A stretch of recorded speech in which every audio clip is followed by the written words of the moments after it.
नमस्कार, आप देख रहे हैं न्यूज 69 चैनल और मैं हूं आपके साथ अंकिता। चलिए रुक करते हैं खबरों की ओर। राज्यसभा सांसद विवेक तन्खा का भोपाल दौरा, बेटी बचाओ अभियान और अन्य मुद्दों पर रखी राय।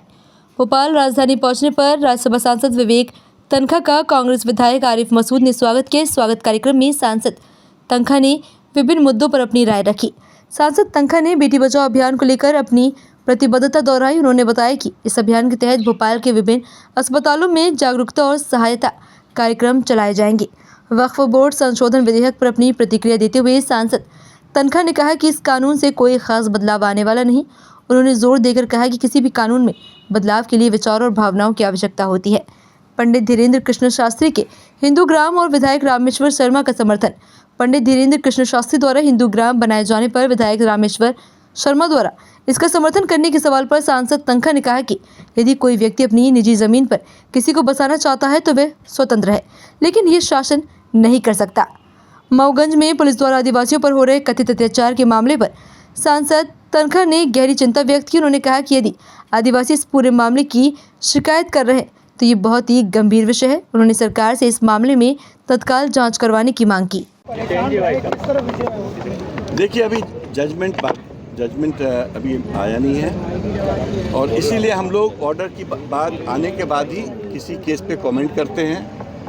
हमने अपने तरफ से अपना तर्क रखे, दूसरी पार्टी ने भी अपने तर्क रखे, कोर्ट ने सुना और कुछ ऑर्डर भी वहाँ कोर्ट में प्रोनाउंस किया उन्होंने। मगर जब तक कोर्ट का ऑर्डर लोड नहीं होता है तब तक हम लोगों में एक एथिकल क्वालिटी होती है कि हम लोग उसके बारे में चर्चा नहीं करते।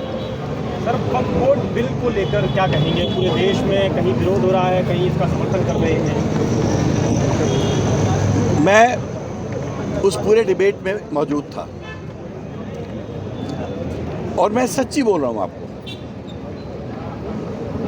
मेरे को जो बहस हो रही थी उसको देख के कुछ आश्चर्य भी हो रहा था, कुछ हंसी भी आ रही थी। बेचारे गरीब मुसलमानों की बात कर रहे थे, गरीब बच्चों की बात कर रहे थे, महिलाओं की बात कर रहे थे कि जैसे इस बिल से सबकी कंडीशन अच्छी हो जाएगी। मेरे ओपिनियन में जो कंडीशन पहले थी लगभग वैसे ही रहेगी। इस कानून से कोई बदलाव नहीं आने वाला है। क्या कश्मीर से 370 हट गया, जो कि मैं खुद कहता था कि टेम्परेरी प्रोविज़न था और आगे पीछे उसको हटना ही था, बट कश्मीर में 370 हटने के बाद आपको कश्मीर की जनता जनार्दन की लाइफ में कोई परिवर्तन दिख रहा है क्या? देखिए, कानून से परिवर्तन नहीं आता है, परिवर्तन भाव से आता है, परिवर्तन सोच से आता है।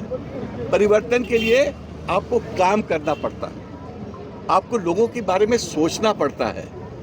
अगर आपका सोच राजनीतिक है तो सोशल परिवर्तन कैसे आएगा?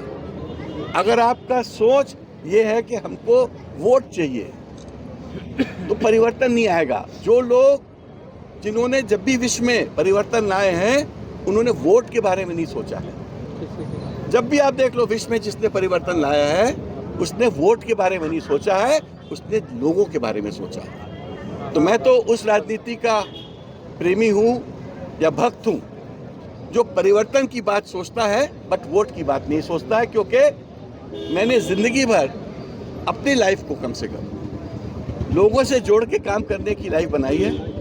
तो मुझे जब मैं ये सब बातें सुनता हूँ तो दिल में हंसी आती है कि चलो एक चीज़ और उनने कर ली, अब ये भी एक जुमला होगा। हिंदू ग्राम बनने को लेकर धीरेन्द्र शास्त्री ने आधारशिला रखा है। जो बीजेपी नेता है रामेश्वर शर्मा, वह कह रहे हैं कि हिंदू ग्राम बनाया जाएगा हिंदुस्तान में। कांग्रेस पार्टी के एक नेता है, उन्होंने इसका विरोध किया है, बोला फिर ऐसे में मुख्य मुस्लिम, सिख, ईसाई तीनों के गांव अलग अलग बनने चाहिए। क्या कहना है आपका इस पूरे मामले पर? देखिए, जैसे आपने पढ़ा वैसे मैंने पढ़ा। मैं अपनी ज़मीन खरीद लूँ और किसको बसा दूँ उस ज़मीन में, उसका नियंत्रण तो उसी व्यक्ति के पास होता है। अब मैंने 100 एकड़ ज़मीन खरीद लिया, मैंने 100 एकड़ में अपने लोगों को बसा दिया। अब आप उसको अपने मुंह से कुछ भी ग्राम बोलो, आप ये तो कर सकते हो, मगर जहाँ तक देश का सवाल है, ये चीज़ शासन नहीं कर सकता है। व्यक्ति अपनी इच्छाएं पूरी कर सकता है। अगर मुझे मंदिर बनाना है अपनी ज़मीन में तो कोई रोक सकता है? कल की पीठ जो बनी थी उसका वकील तो मैं ही था इलाहाबाद हाई कोर्ट में। मैंने ही मदद की और जीते हम 8 साल बाद। हर गवर्नमेंट कल की पीठ का विरोध कर रही थी। तो अब कोई अपनी ज़मीन पर कल की पीठ बनाना चाहता तो आप इलाहाबाद हाई कोर्ट ने यही तो बोला, ये प्राइवेट ज़मीन है, वो कुछ भी कर सकते हैं। गवर्नमेंट ये बातें नहीं कर सकती है, प्राइवेट इंडिविजुअल जो चाहे कर सकता है और उसको जो करेगा उसका भाव उसके साथ चलेगा। इसी तरह की और खबरें देखने के लिए बने रहे हमारे साथ, देखते रहिए News 69 चैनल। जब तक के लिए धन्यवाद।